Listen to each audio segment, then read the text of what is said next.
In front of me is HUAWEI Y7A, and let me show you how to change language in this phone. So at first just open the settings, then reach System and Updates, and mark language and input. Here go to SwiftKey keyboard as it's my default keyboard, and go to languages, this yellow icon. And now you can smoothly see the list of all languages by tapping on all languages. Here you've got them. And now smoothly pick the language that you would like to apply. So we can pick, for example, this one, because the change will be definitely visible. Here it is.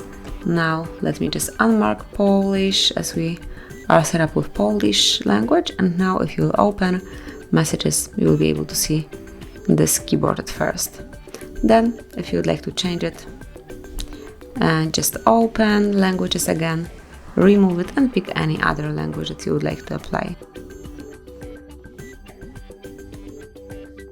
Let me go with English. And that's it. So that will be all. This is how you can change a keyboard language in your phone. Thank you for watching. Please subscribe our channel and leave the thumbs up.